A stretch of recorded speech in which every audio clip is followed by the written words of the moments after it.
Good morning my dear students. तो pronoun का topic हमारा कंप्लीट हो चुका है। आज हम प्रोनाउन के रिगार्डिंग कुछ रूल्स हैं उसको डिस्कस करने वाले हैं।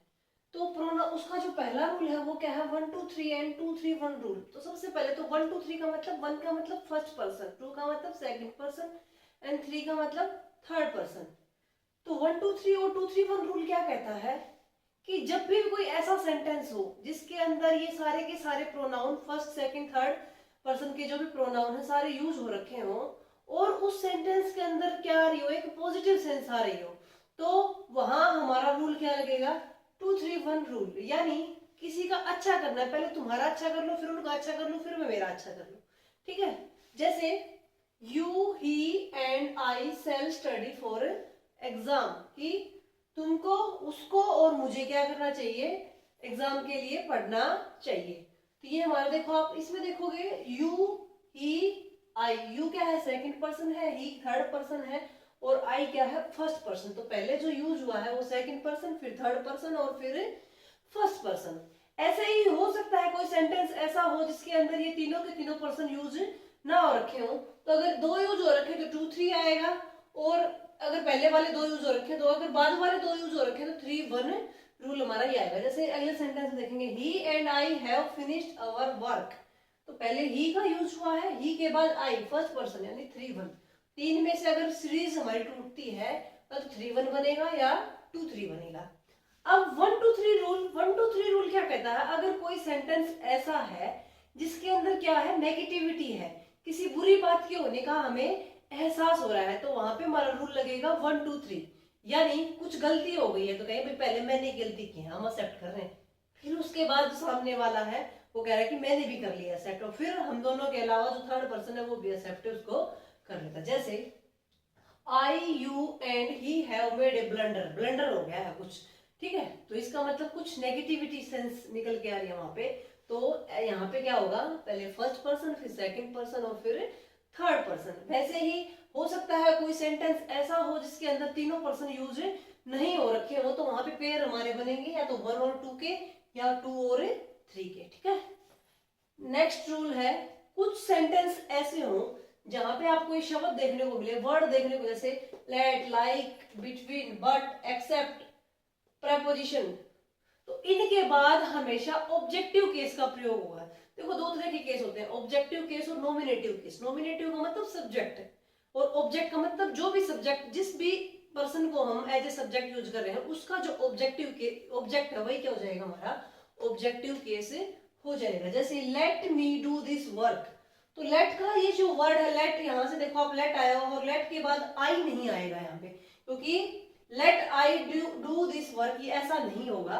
क्या होगा, ऑब्जेक्टिव केस का प्रयोग हम यहाँ पे करेंगे। There is no problem between her and me, ऐसा नहीं होगा there is no problem between she and I. हमेशा क्या होगा, अगर ये जितने भी वर्ड्स यहाँ पे दे रखे हैं इनको आप, इनमें से अगर कोई भी आपको सेंटेंस में देखने को मिलता है तो आप हमेशा यहाँ पे ऑब्जेक्टिव केस का प्रयोग करेंगे।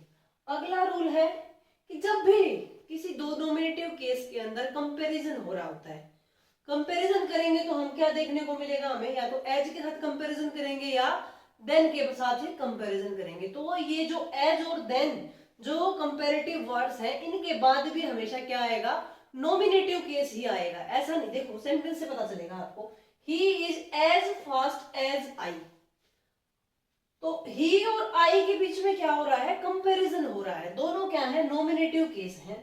ठीक है।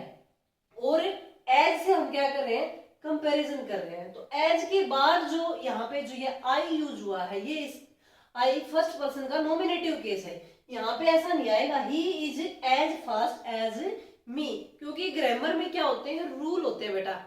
हाँ, सेंटेंस जचने से काम नहीं चलता है, रूल क्या कहता है, क्योंकि हमें बच्चे जैसे स्कूल में हम देखते हैं तो बच्चे क्या कहेंगे, जचे तो मैडम मी गा, लेकिन मी हमें जचाने से मतलब नहीं है, जो ग्रामर का रूल है वो क्या कहता है हम उसके अकॉर्डिंग काम करेंगे। जैसे I run faster than he, अब देखो यहाँ जचने के लिए क्या लगेगा, I run faster than him, लेकिन हिम का प्रयोग नहीं होगा, यहाँ पे किसका प्रयोग होगा, नॉमिनेटिव केस का, ही।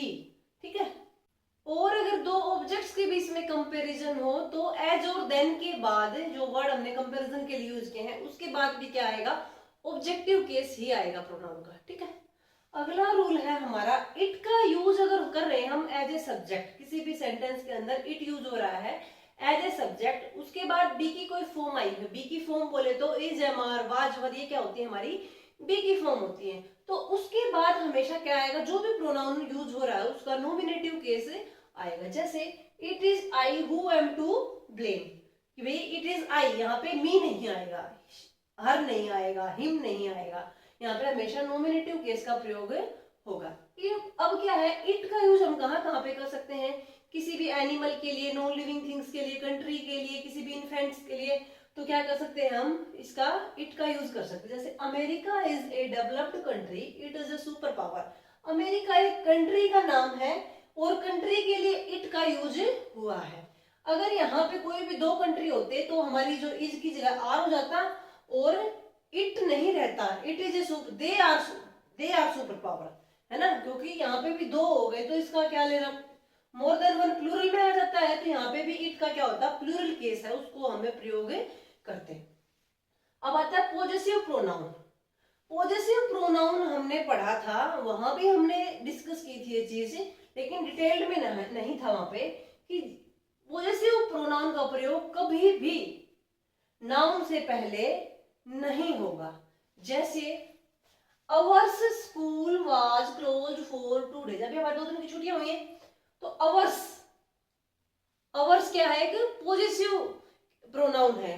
यहाँ पे अवर्स और स्कूल क्या है, एक नाउन है, तो नाउन से पहले अवर्स यानी पॉजेसिव प्रोनाउन का प्रयोग नहीं होगा, अवर्स नहीं होगा। यहाँ पे हम अवर का यूज, नॉमिनेटिव केस का यूज करेंगे, ठीक है। पॉजेसिव एडजेक्टिव, कभी भी अगर नाउन का यूज हो रहा है तो उससे पहले हम पॉजेसिव एडजेक्टिव का प्रयोग करेंगे। जैसे दिस इज माई बुक, तो बुक क्या है, यहाँ पे एक नाउन है और नाउन से पहले जो माई जो वर्ड है वो क्या है, एक पॉजेसिव एडजेक्टिव की इसके हमने यूज किया है। हिज, हिज का जो हमने देखो, जो प्रोनाउन की जो पहली क्लास ली थी उसमें मैंने एक टेबल करवाई थी और मैंने वहां पे भी बोला था कि ये टेबल जिस बच्चे को समझ में आ गई उसको ग्रामर का फंडा समझ में आ जाएगा। तो वही मैं यहाँ पे कह रही हूँ, जो हिज का यूज है वो पॉजेसिव एडजेक्टिव की तरह भी यूज होता है और पॉजेसिव प्रोनाउन की तरह भी यूज होता है, लेकिन जो इट्स है इसका प्रयोग हम सिर्फ पॉजेसिव एडजेक्टिव के रूप में करते हैं। अगला जो रूल है वो है, पॉजेसिव प्रोनाउन का प्रयोग किसी भी सेंटेंस के अंदर वर्ब के सब्जेक्ट के रूप में भी होता है। सेंटेंस देखेंगे आप जल्दी समझ में आएगा। जैसे yours is a new car, ठीक है, तो इज क्या है, यहाँ पे एक वर्ब है और किसी भी सेंटेंस के अंदर सब्जेक्ट का होना जरूरी होता है। तो योर्स, यहाँ पे योर्स क्या है, एक पॉजेसिव प्रोनाउन है और यूज हुआ है एज ए सब्जेक्ट। यहाँ योर्स का मतलब क्या है कि yours car is a new car. Hers is a beautiful house, तो इज एक वर्ब है, हर्स क्या है, एक पॉजेसिव प्रोनाउन है। इसका मतलब क्या है कि her house is a beautiful house, ठीक है। और जो पॉजेसिव प्रोनाउन है वो वर्ब के ऑब्जेक्ट के रूप में भी यूज होता है। जैसे ही हैज लॉस्ट, अगर आप यहाँ देखो कि लॉस्ट क्या है, मेन वर्ब, हैज क्या है, हेल्पिंग वर्ब, दोनों मिला के क्या है, एक वर्ब का काम कर रहे हैं। माई बुक्स ऑब्जेक्ट है कि उसने मेरी बुक खो दी, एज वेल एज योर्स, और तुम्हारी भी खो दी है, योर्स, तो तुम्हारी भी का मतलब क्या हुआ कि तुम्हारी बुक भी उसने वो बुक खो चुका है। योर्स का मतलब योर बुक, ठीक है। Save your time and mind too, कि अपना टाइम भी सेव करो और माइंड का मतलब माई टाइम टू, भी मेरे टाइम को भी सेव करो, ठीक है। पॉजेसिव प्रोनाउन का प्रयोग किसी भी प्रेपोजिशन के ऑब्जेक्ट के रूप में भी होता है। जैसे I prefer your help to hers, कि मैं उसके कंपैरिजन में तुम्हारी हेल्प को क्या करता हूँ, प्रेफर करता हूँ। यहाँ हर्स, हर्स का मतलब योर हेल्प यानी हर हेल्प, ठीक है। यहाँ पे हर नहीं आएगा, ऑब्जेक्टिव केस नहीं आएगा हर, लेकिन यहाँ पे जो क्या हो रहा है, possessive pronoun hers as a object use हो रहा है, ठीक है। हर नहीं आएगा क्योंकि अगर हम बात करें ऑब्जेक्ट तो हर है, हर नहीं आएगा। इसका जो प्रोनाउन का पॉजेसिव केस है वो एज ए ऑब्जेक्ट यूज हो रहा है। आज की वीडियो में इतना ही। अगर आपको वीडियो पसंद आते है तो वीडियो को लाइक कीजिएगा, चैनल को सब्सक्राइब कीजिएगा, दोस्तों के साथ शेयर कीजिएगा। Thank you.